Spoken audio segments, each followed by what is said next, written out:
to worry. You know how that is, Kathy. Yeah. Oh, yeah. Well, you'll have to keep me posted. Let me know how Yeah. things are going. Yeah, because, oh, yeah, I know how that goes. Well, when we have those families, there's always something. Always something. Well, I guess everyone on the call I know. now can hear everything we're saying, so I know. I'm We'll quit. gonna be We'll quit. quiet. I'm glad you guys are chatting while I'm navigating. As you can tell, I'm Jennifer today, so there's a lot of. I was going to say, you Yeah. don't look like Jennifer to me. I tried to log out of Jennifer's account and log back in as me, and it didn't work. So I appreciate you guys chatting while I was trying to navigate all of this. We kept everybody distracted that way. Well, thank you all. I'm going to try. Erin, are you able to share the screen and get to the slide deck, or should I do that? Yeah, if you could go ahead and share your slides, Okay. that would be good. I just have you all set up on the YouTube Live, and Great. your meeting is being recorded, and I was going to jump off and let you run the show. Okay, that sounds great. Thank you so much, Erin. And And I apologize, everyone, because I normally am not doing all of these elements of this. So hopefully my CDOT fellows can help me navigate all of this. So welcome, everyone. Thanks again for joining us. Our now weekly advisory group meetings. We so appreciate you and your perspectives, and we're really excited to talk with you today. So thank you for being here. Let's go ahead and just do our chat name and affiliation in the chat so that we can kind of get right into the substance of our day. That would be perfect. So go ahead and do that. Oh, I see them coming in. Thank you all. And as you're doing that, I'm just going to pull up a slide deck for us today. So give me just a moment.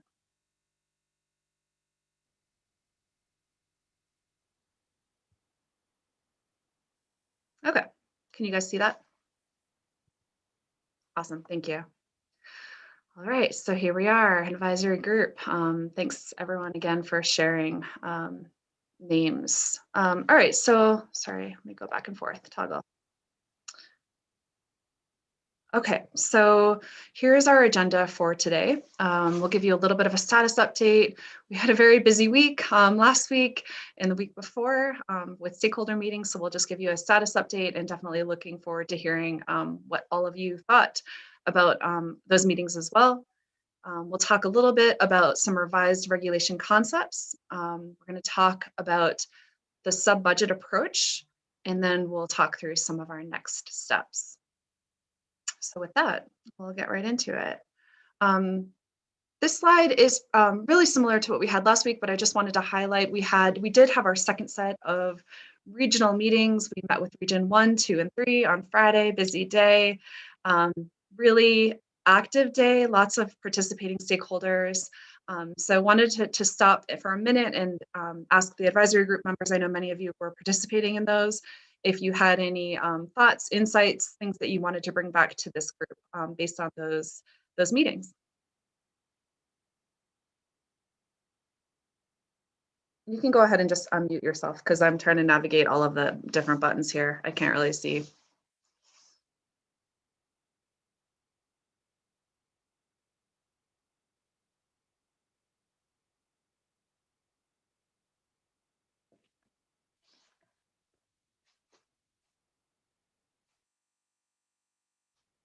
All right. Well, oh, Lauren, are you trying to?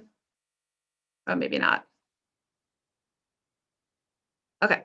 Well, we can talk through it as we get through some of the rule components, because I think that there were some things that came up that I think were really useful as far as what we should consider. And I also think that yeah, the conversations around just having more clarity and understanding how we're balancing the perspectives of all the stakeholders. I would say our polling was pretty consistent from region to region. So that makes us feel pretty good that I would say overall, we're right in the middle of what people are thinking as far as what the approach is, how we balance the perspective. So I feel like that's helpful as we're navigating this. And again, looking at our timeline, that's a good place to be. So I felt pretty good about that. But again, as you want to speak up, we would love to hear from you as well.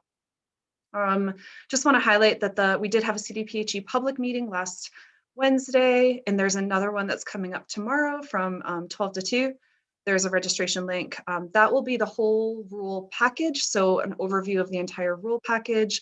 But just for everyone on this call, so you're aware, the slide deck will be very similar to the regional slide deck, so slides that you've seen. And so just don't feel like we won't be missing out on new slides at that point. But if you're interested in the conversation perspective in the whole rule package, that might be something that you'd be interested in listening in on.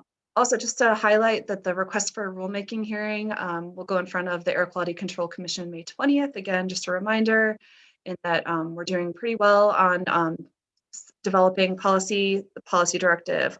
So that's coming together as well. So with that, we're just going to kind of get right into these elements of the rule concepts that have been edited based on, again, feedback and based on the advisory group and the regional stakeholder groups. So wanted to take a few minutes and just go through a few slides on what this all looks like. And I know that you guys haven't seen this, so I want to take a minute. I will read through some of these slides just so that we can have a discussion about it. So as far as applicability, this rule applies to CDOT's 10-year plan and applies to the MPOs within the state of Colorado and their regional transportation plans. The MPOs that are subject to the sub-budgets will be outlined, budgets will be outlined, but the first set, which is effective October 1st of 2021. So again, that's after the rule goes into effect. It's about 30 days after the hearing. So that's kind of where that October 1st, 2021 date. And so there's DRCOG and North Front Range, and then the MPOs that would be part of the next set of sub-budgets would come at a later date. So that would include Pikes Peak Area Council of Governments, Grand Valley MPO, and Pueblo Area Council of Governments. So again, like we've talked about, this tiering approach and having it effective for the plans that the next set of planning. Were there any questions or comments on this? Oh, Cindy, go ahead. Okay, I raised my hand right when you were asking for questions. I saw it. It came through. So you have January 1, then TBD. So you're not sure about the year yet. So this would be, we're looking at the cycling of the plans and kind of having conversations with MPOs. So yeah, it's looking at what the cycles of those plans are and when they would hit. Does that make sense? Yeah, but I guess a follow-up is how then does that, you're talking about the effective date 2021 and then to be determined for the next, how does that line up with the you had 2030 and 2040 before for the I guess, was that for the kind of end reporting of whether the budgets have been met? Yeah, so those the 2030, 2040, 2050 is looking at the sub-budget years. So yes, you're right about that. And we just need to align it with the plans when the plans come out. So again, there's just a little bit of work that needs to happen to figure out what is that date for those three that are listed below. Okay, but the planning processes, so like, I guess beginning to change planning based on needing to reduce GHGs will begin before 2030, 2040. Is that? Yes, that's right. Okay. Yeah. Okay, thanks. Okay, I see a couple of hands up. All right, Matt Frommer. Yeah, so can you talk about whether the sub-budgets will be set in proportion to the transportation GHG impacts of those regions? Or will there be like a delay where DRCOG and Northern Front Range MPO are expected to deliver greater reductions in the near term compared to the other three MPOs? we are going to talk through some different scenarios. Eric, do you want to jump in? And I'm not sure if there's a nuance to your question, Matt, that I'm not touching on, but we are going to talk through some different ideas behind that. Eric, did you have anything you wanted to add?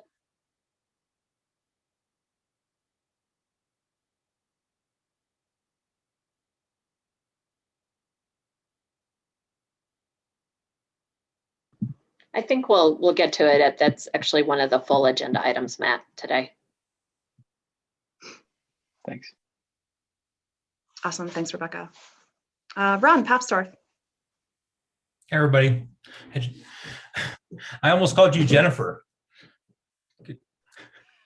Yep, we're switching it all up today. You're throwing me off, Teresa. Which is not hard to do. Hey, so October, so I just want to think through and sort of verbalize maybe with the group so we all have an understanding of what this means. So DRCOG North Front Range, subject to the sub-area budgets for those two regions as of October 1st, 2021. But what that means is that our next regional transportation plan, which for DRCOG, our next one will be adopted, say in about 20, well, we'll start the planning effort in a couple of years. We'll adopt our next plan in about 3.5 years or so. That plan would be subject to this analysis because that's our next plan, that's our next big RTP plan after October 1st of 21. Am I understanding that correctly? That's right. Thank you. Yeah, thanks for the clarification, Ron.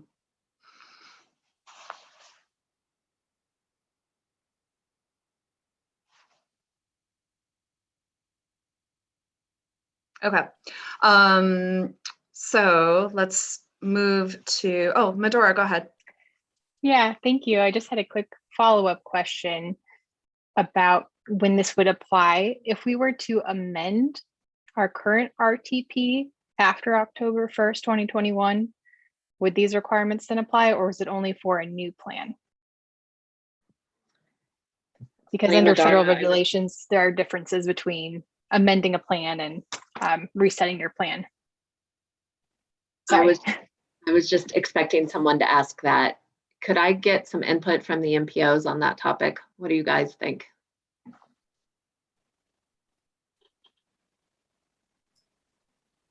Whether we would apply it. I think what we've talked about before is it's with our federally required regional transportation plan cycle. Agree, but I don't know that we specifically talked about any amendments, significant amendments to the current plan. Well, I mean, then you get into really tricky conversations. What do you mean by a significant? Yeah, no, understand. Right. I think the plan updates happen frequently enough, and our federally mandated planning cycle is frequent enough that, at least from my perspective, we ought to tie it to our federally mandated regional transportation plan cycle. Okay. Medora, you agree?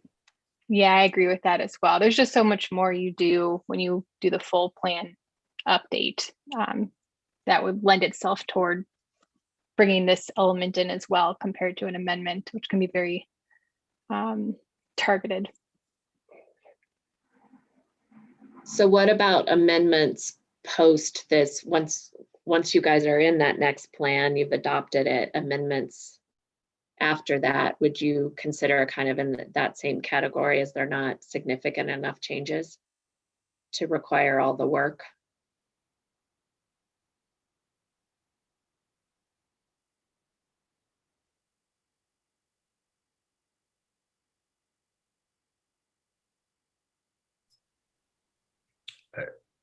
Again, just speaking for myself, I think it's more meaningful and more appropriate to align it with the full RTP adoption cycle.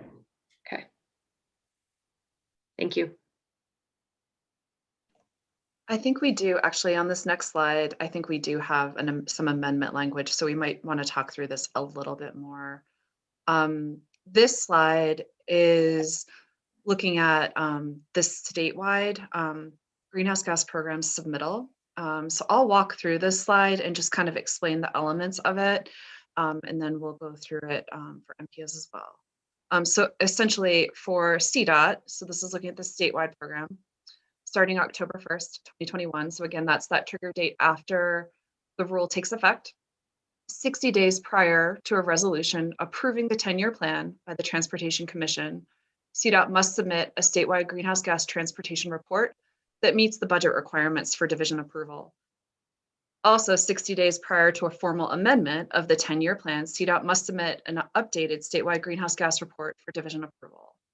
And then these are the elements. The statewide greenhouse gas transportation report must include the following elements: statewide model outputs demonstrating that the effects of regionally significant projects are in compliance with budgets, identification and documentation of the model used to project greenhouse gas in million metric tons, the million metric tons of CO2e projected for each budget year, for example, 2030, 2040, and 2050, the list of any greenhouse gas mitigation measures needed to meet the budgets and the anticipated start and completion date of each project, an estimate of the greenhouse gas reductions achieved by any greenhouse gas mitigation measures.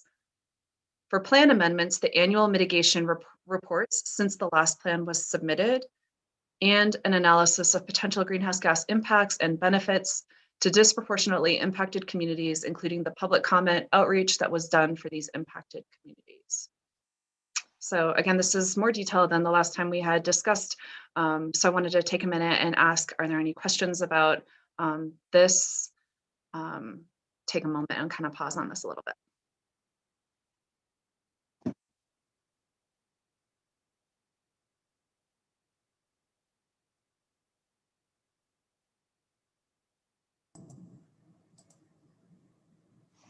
I guess I have a question, Teresa. So is this all of the CDOT projects within the 15 transportation planning regions or TPRs? Or is it only the projects that lie within the 5 MPO areas, which is TPRs 1 through 5? It's statewide, John, so it's all the projects, but I think significantly it wouldn't, we wouldn't model any project that couldn't be modeled.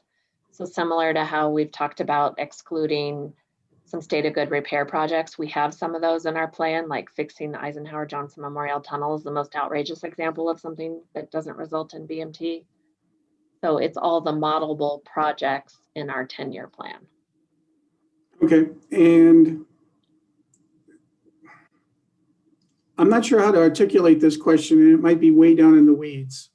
So just let me know if we want to talk offline on it. But if it is all 15 TPRs, then obviously it will matter if CDOT has a target for all 15 TPRs, then it will matter what the projects are within each TPR, right? So if CDOT has a budget of 10, I made that number up because I really don't understand all the scale of these numbers anyway, right? And if all 10 of the get hit in the one of the TPRs, that leaves the other 15 out of any sort of project. So is there sub-budgets within the sub-budgets for the CDOT portion, or is it basically CDOT will have a goal that is statewide, and those could fall really anywhere within the state?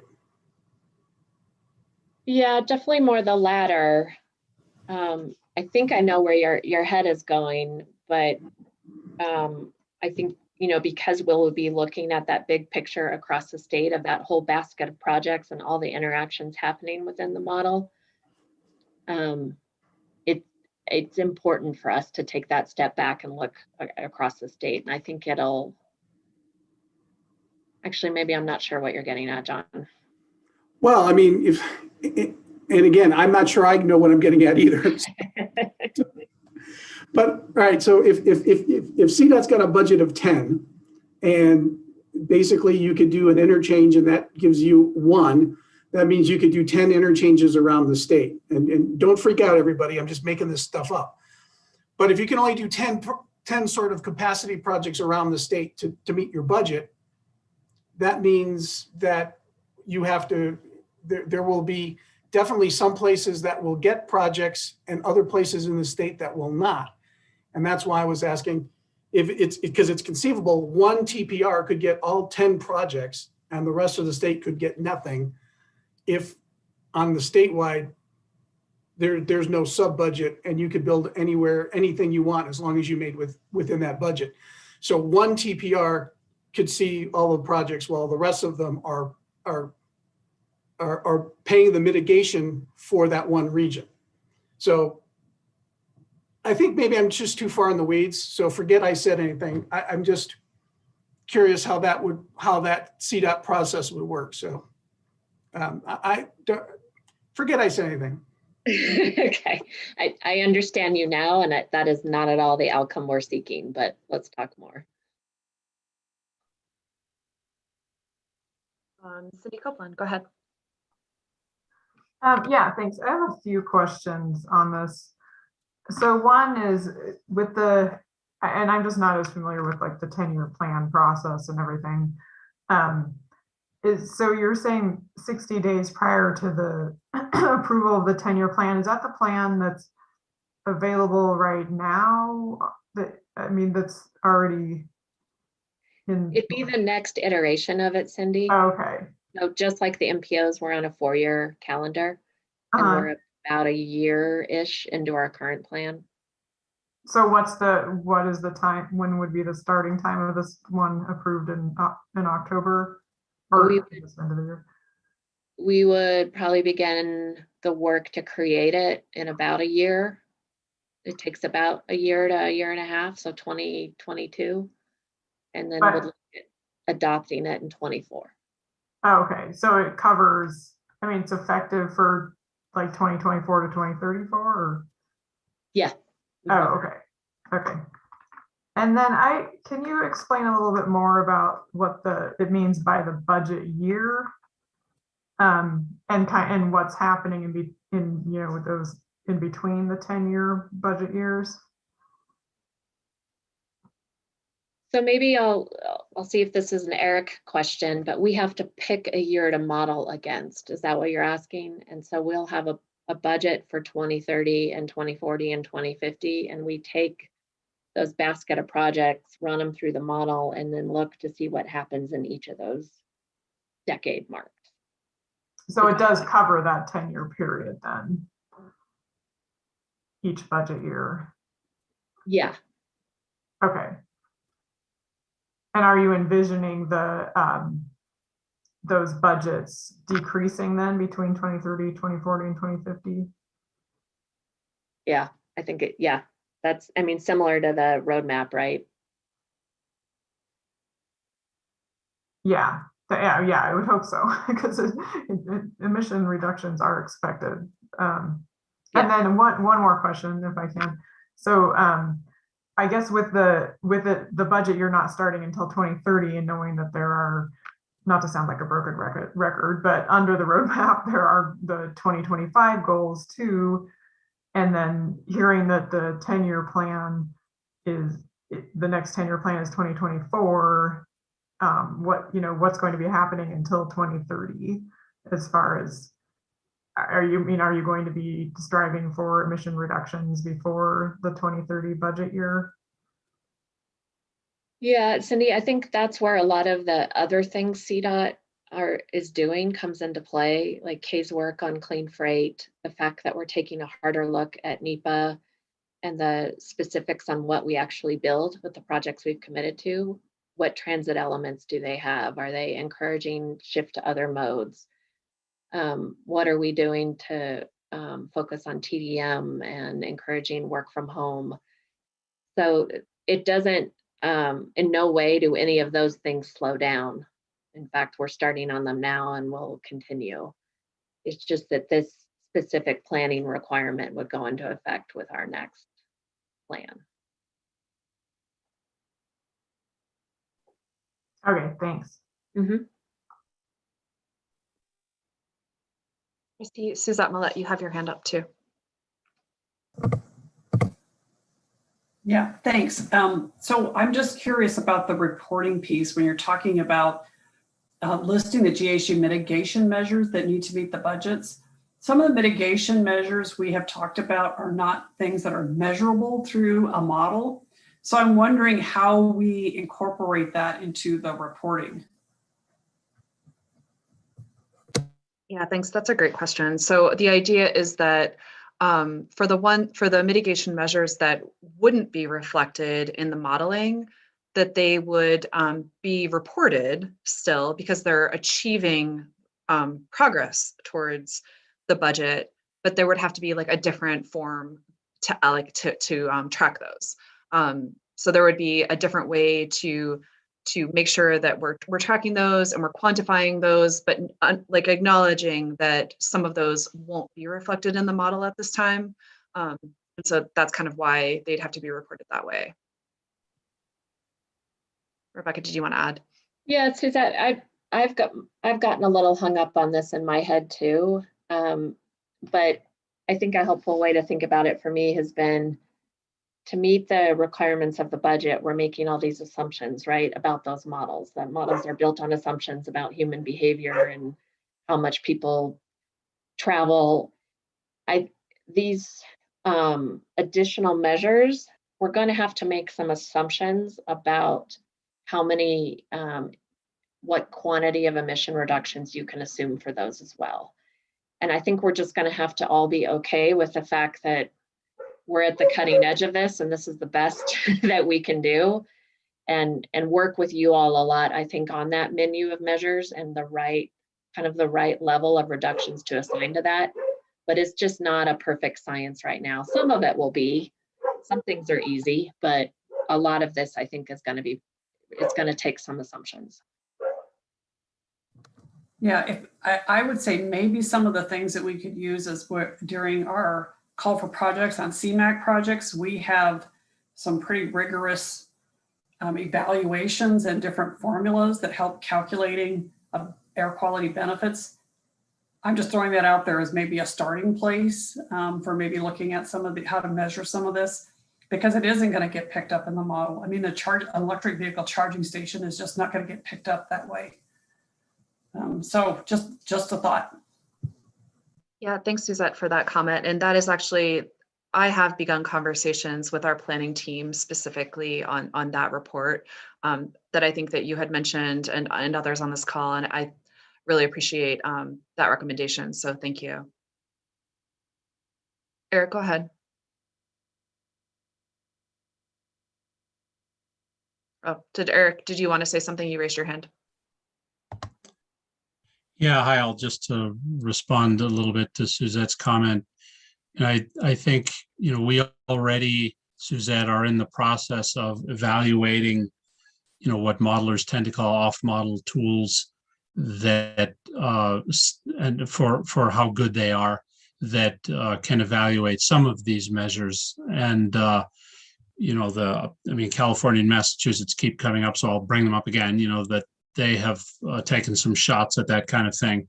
I don't mean to imply that we're going to sort of blindly just grab their tools and run with them, but they're examples of some of the states who've been putting forward some effort to evaluate some of these off-model mitigation analyses.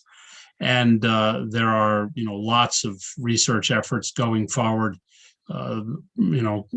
as we speak, for example, on trying to come up with relationships between the uptake of EVs and the density and distribution of charging stations. So there's some reports out there that we'll be evaluating. I think we'll just all be working together to try to figure out which of these seem credible to us and which are most effective to use in doing this kind of work.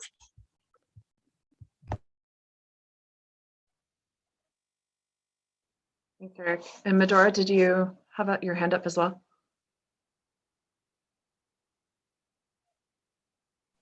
Yes, sorry. You're good. Issues. So I was wondering about what it would mean for CDOT to have a budget year in 2040 or 2050 and running that test when you only have projects out 10 years in the 10-year plan? Because if we're using the federal conformity process sort of as a model to work from, one thing that's required there is to use the last year of your plan as a horizon year. And so, thinking about the next 10-year plan and the 10-year plan after that, it sounds like you'll have one in 2024 that covers 10 years and then one in 2028 that'll go out 10 years. So it's going to be a long time before you even get out to 2040. And so it sounds like you're going to be modeling these future years as if no projects are getting built between 2040 and 2050 until, maybe 10 years from now when your 10-year plan goes out that far. So I guess a couple questions. One, have you considered modeling the last year of your 10-year plan instead of these set years?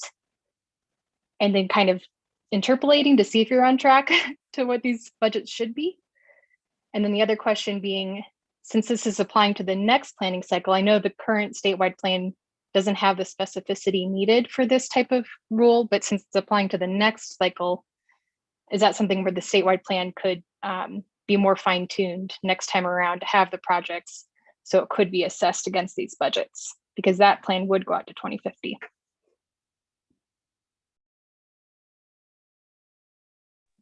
I feel like these are Eric questions, Medora.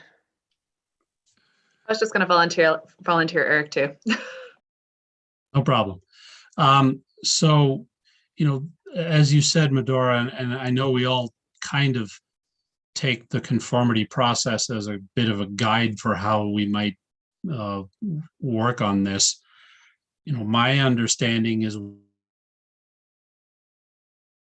we will be doing some form of 2050 model, for example, for this, and that as far as how we put that together, what we've done in model runs we've executed so far with the statewide model is that we have put together, for example, the networks and the land use data sets for that matter, as I think you guys know, by getting the data from you guys, from your long range plans, and stitching them together into the statewide network.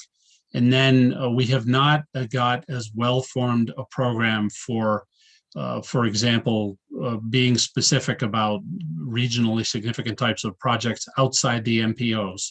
So I think that's something we're going to have to work through and figure out how best to do that. So that's a bit of a, stay tuned on how we're going to do the outside the MPO areas for these longer range runs that we'll have to do. But for the inside the MPO areas, we're going to be piggybacking off of and stealing your networks and land use in a nutshell. Oh, so just to clarify, the 2040 and 2050 will include projects that are fiscally constrained by the MPOs. I think I feel safe in nodding my head to that. Rebecca can correct me if I'm getting that wrong, but I think that's where we're at. Yeah.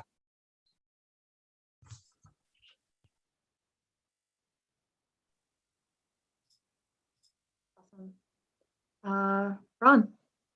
I was just going to say, it's the only thing that makes sense within the MPOs. We're required by federal law to do at least 20-year horizon regional transportation plans, and they have to be fiscally constrained. And we work with CDOT to figure out which projects beyond CDOT's 10-year list we should include within fiscal constraint for CDOT's investments within the MPOs. As Eric said, outside the MPO areas where CDOT's not required to adopt a long range or a specific long range plan federally, it gets a little more challenging for CDOT because CDOT doesn't have a long range plan with specific projects outlined beyond the 10-year plan.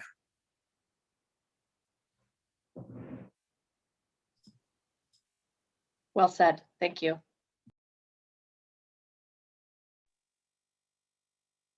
All right, so let's go ahead and go to the next slide, which is very similar. It's just looking at from the MPO perspective. So again, we're just separating them out because of the sub-budget pieces. So I'm not sure if there's any further discussion on how this applies to MPOs versus CDOT. So I'll stop for a second if there is. I think we'd like particular input from the MPOs on the 60 days. Is that, please interpret that as it's meant, and that these are ideas we're presenting today to get your feedback. And that in particular, I'd love to know where your guys' heads are. Ron, go ahead. This is the first time I've seen this, so I'm not exactly sure where my head is on it. 60 days may be a little tight for us.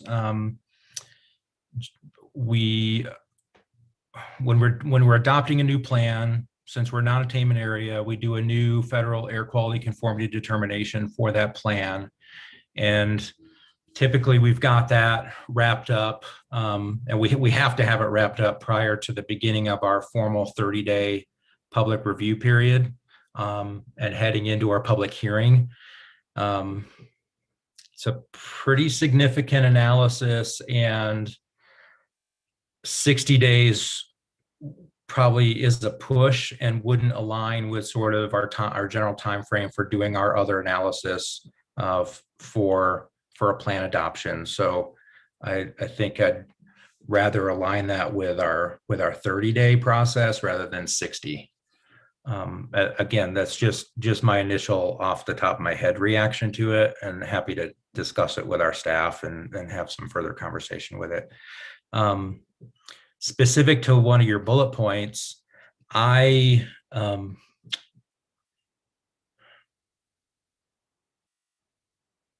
1, 2, 3. The fourth bullet, the greenhouse gas mitigation measures and the anticipated start and completion date of each project. What do you mean by each project?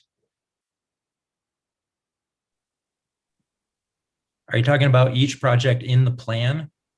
No, those are the additional measures. And I think you're right that language could be a little clearer. So say the additional measure is an electric charging station. When might that charging station go in? I don't know that completion date makes sense in that, but maybe I think we can clean that up a little, but it's essentially meant to show a timeline associated with the mitigation commitments. So that Rebecca, they're not just, yep, go ahead. Sorry, Claire. just to keep Dr. Cog comments together, this is Ashley Stolzman. I just have a question on the 60-day piece. So the way I read it, it looks like we would submit to the division for approval. So 60 days. So it's basically saying the division would get back to us within 60 days, like once we're ready to go. Is that, so I guess I would kind of turn the question around, like, are they going to be able to get it back to us within 60 days? If we submit one of our plans to the division, are they realistically going to get back to us in that time period so that we're not held up awaiting their approval? I actually think that's a really good comment. And we need to talk to CDPHE about that end of the process, because this word approval means some action on their end.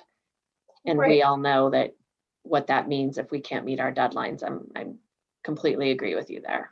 Right. So maybe we could say we submit it, and then if we don't hear back from them, we'll consider it approved. Yeah. I think that's where my head is too, but we need to talk to the CDPHE.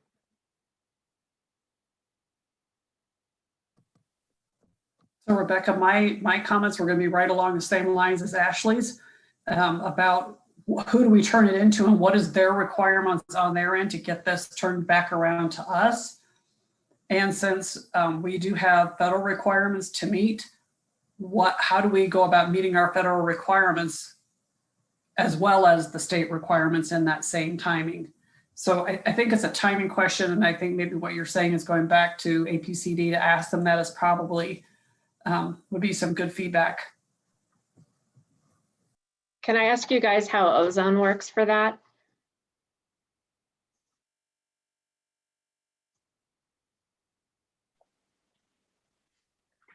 This is Medora. For our conformity determinations, we can actually have either order. Our planning council can adopt the conformity determination and plan prior to the approval from APCD and AQCC, or it can be the other way around. And then everything gets submitted to the federal agencies for their approval. How does that work if APCD was to find a problem? If you've already adopted your plan? It's not a formal state approval, Rebecca. The federal air quality conformity determination is made by FHWA and FTA for our plans. So we submit, we perform, we usually do, like for our 2050 RTP, we just adopt it. We did a presentation of the plan and the air quality conformity findings to the commission, but it was an informational briefing. They got a chance to sort of see it and give us some feedback, but it's not, they don't approve it. They don't approve the federal air quality conformity determination. The approval of the conformity determination is at the federal level. And we submit it after we've adopted the plan. Got it. They still run the MOVES model though, right? Yes. Okay. Okay. Thank you.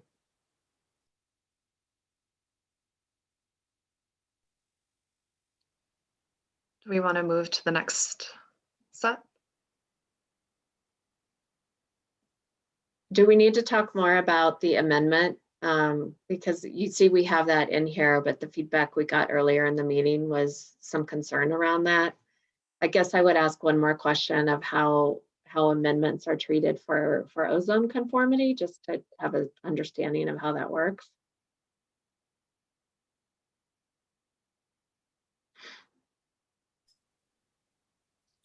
It depends on the amendment. Yeah. If we're say there's an air quality regionally significant project from a federal air quality conformity standpoint that we're adding to the plan through an amendment to an already adopted plan through an amendment, then we have to do a new federal air quality conformity determination for that. If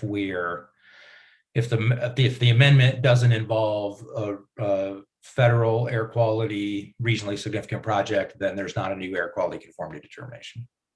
Okay.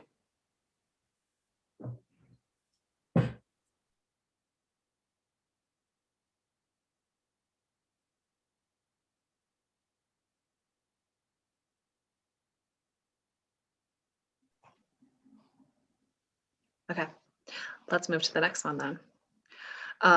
So this is reporting of mitigation measures.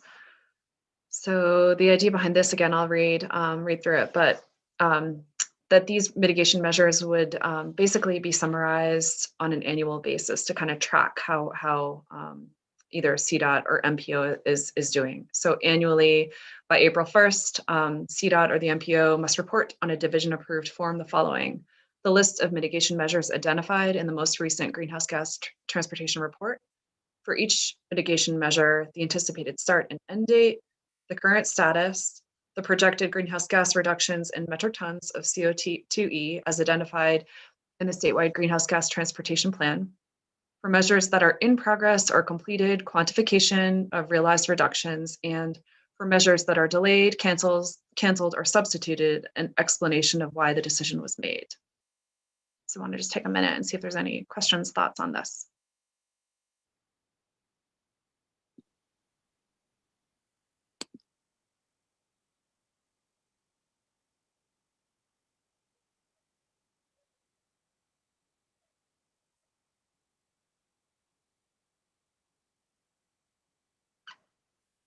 And I'll just take a minute and just note that the April 1st date, we're just trying to, if there's a date that makes more sense, but we're just trying to kind of get it on a cycle of reporting this type of information. So if there's a date that you think might align better, I think we're open to that as well.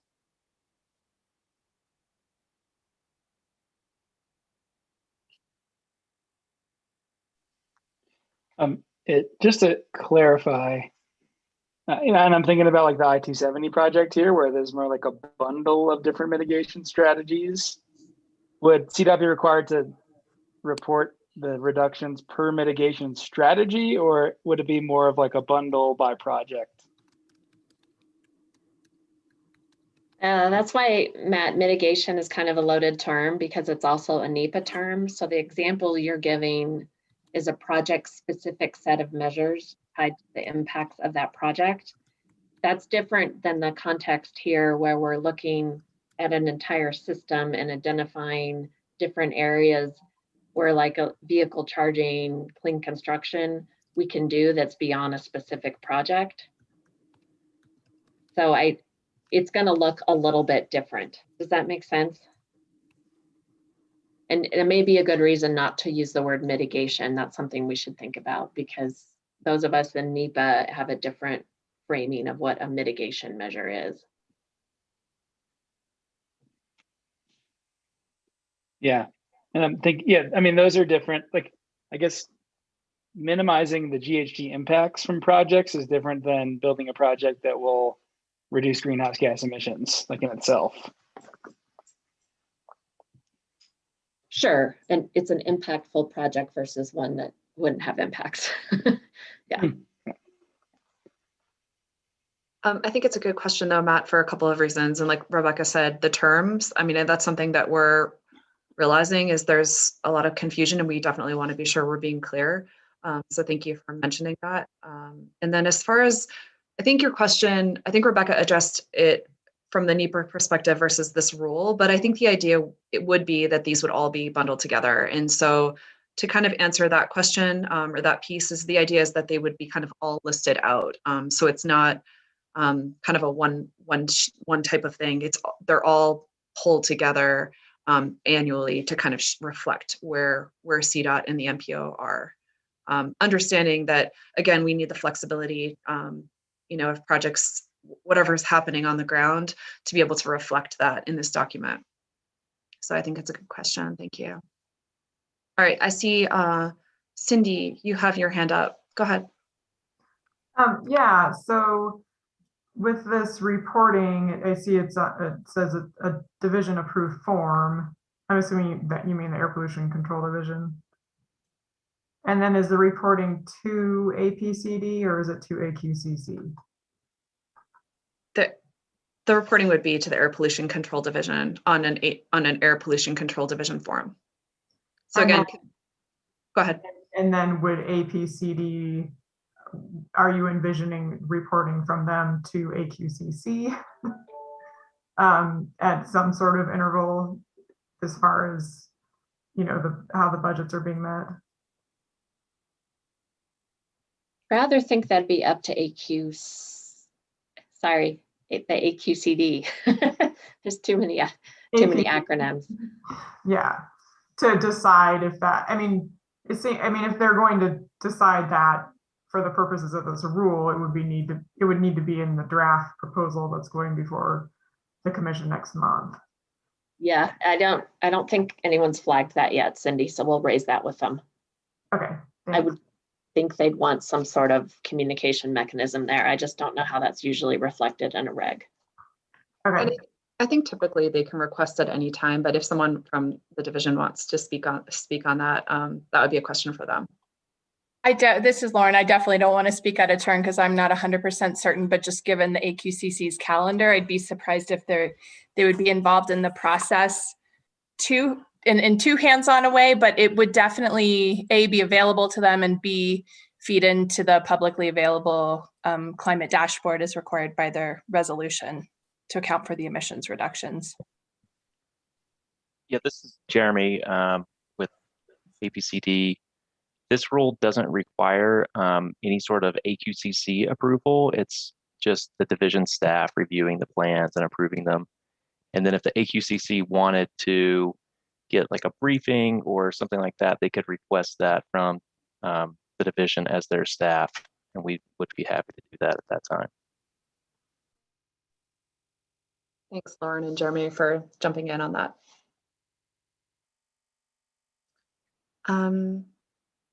Sorry, I just saw Suzette, you have your hand up as well? Well, Ron was ahead of me. Go ahead. Sorry, I guess they tier. I didn't know that. Okay, go ahead, Ron. Thank you. I think this is the mitigation measures at the MPO scale still, this is a concept that I am still continue to struggle with. And the idea of annual reporting scares the crap out of me because I'm not sure how that works and what it is. And are these mitigation measures associated with individual projects? We've got, I don't know, hundreds of projects in our 2050 RTP that are capacity projects. Many of them are locally funded. So are we meant to be identifying mitigation measures for those locally funded capacity projects, like East County Line widening from 2 to 4 lanes from 9th Avenue to State Highway 66 in Boulder County? Locally funded project in the 2050 RTP. Are we supposed to be identifying mitigation measures for possible greenhouse gas emissions associated with that specific project and then tracking those mitigation measures annually when our plan identifies a project? We don't identify the specific year a project will be done under federal regulations. We identify them within air quality staging periods, which are 10-year periods. So 20 to 29, 30 to 39, 40 to 49. I'm just really struggling with this concept and how exactly we would do this in any sort of reasonable way. I'm so glad you asked that because I think we're on different pages. So what we're referring to here is the instance where we'll just play out the DRCOG example. You all have modeled your plan against the budget, it exceeds it, and then you go to that menu list of other things that you will look to do to help achieve further reductions. What this is asking for is a status update on those extra things. So it has nothing to do with delivering specific projects in the plan. It's more that other basket that we've been talking about that, you know, I think the MPOs have been saying, oh, golly, what's in this? And we gave some examples in the last couple of weeks. It's those things. It's, oh, we saw we exceeded the budget and you know, we're going to invest CMAQ dollars into 10 more charging stations. In that annual report, you would say 5 of the 10 stations are up, the other 5 are coming. So that's why I think this is a really good conversation to flag the language, because your head, I think, was going where the earlier question was from Matt on, we all think mitigation in terms of a specific project. Does that help, Ron? Yeah, that helps. I think that we think of our 2050 RTP already as a pretty balanced investment strategy, and a lot of those things that we've identified as potential sort of MPO level mitigation measures are already incorporated into our plans. And that's where I don't know how that iterative process will work. I just need to give some thought to that and talk to our team about that. Fair enough. But I think you can probably see the logic here is if we provided this, oh, you can't meet the budget, there are other things you can do, then there should be some accounting for those other things you can do. So there's a story there of, we tried this, we couldn't get there, we committed to these other things, here's how we're doing on those commitments. That's the logic here, that devil's in the details. Absolutely. Okay. Thank you. Yeah. Suzette. Yeah, I heard something that I want to make sure that I'm understanding correctly. I heard that having APCD approve our plans, is that truly what this is, that they are approving our plans, or are they just approving the budgets and what creates that budget? Let me try a third way to reflect it. They are approving the process that you went through. So the way we've set this up is these series of steps. You did the modeling, here are the model we used, here's the results we found, here are the additional strategies. So you're providing that kind of story to the division, and they are saying, yes, we received it, thank you, you did the work, we have these questions, or whatever the interaction is. But that is the kind of approval on the process. Okay, so they're not actually approving our plan per se, Correct. because there's a lot, as you know, there's a lot of stuff in those plans. And I should have mentioned that back on the slide, the planning, I'll go back for a second here. The idea is that this wouldn't be like a separate document. This would be a part of your current planning document that you would just submit over to the Air Division. And I apologize, I should have taken a little bit more time to explain that this is, the idea isn't that this would be a total standalone, separate, this would just be part of what you're doing, the process, and how, and then that part would just be kind of given to the Air Division. Hopefully that's helpful. Yeah, that is. I just wanted to make sure that I had that clear. No, Very thanks. helpful. Thank you. Okay, great. So as always, this has been really helpful because again, the terminology, we just want to make sure things are clear. So thank you very much. This is incredibly helpful. I know we're not going to have a lot of time to talk through this, but this, we wanted to take a minute and kind of just give some examples and ideas on where we can go with just talking about sub-budget approach. I'm going to turn it over to Eric, and we are going to talk through, again, we won't have a ton of time, so maybe we can spend more time on this at our next call. But Eric, do you want to just take a minute? Teresa, we're literally at 4. Oh, sorry, I don't, my time is not even up here. Okay, then for next time, we'll talk through some of these different ideas that we have and how we could go through that. So we do have a next advisory group. Thank you all. I don't have for some reason when I do Zoom, I don't have a timer on my computer. I don't know what time it is. We have a next advisory group next week from 1 to 2. So we look forward to our continued conversation, and thank you all. This has been really helpful today. We really appreciate all of your input. So it does make a huge difference. So thank you. I know we're at time. Want to be respectful of it. We'll see you guys next week. Thank you. Thanks, everyone.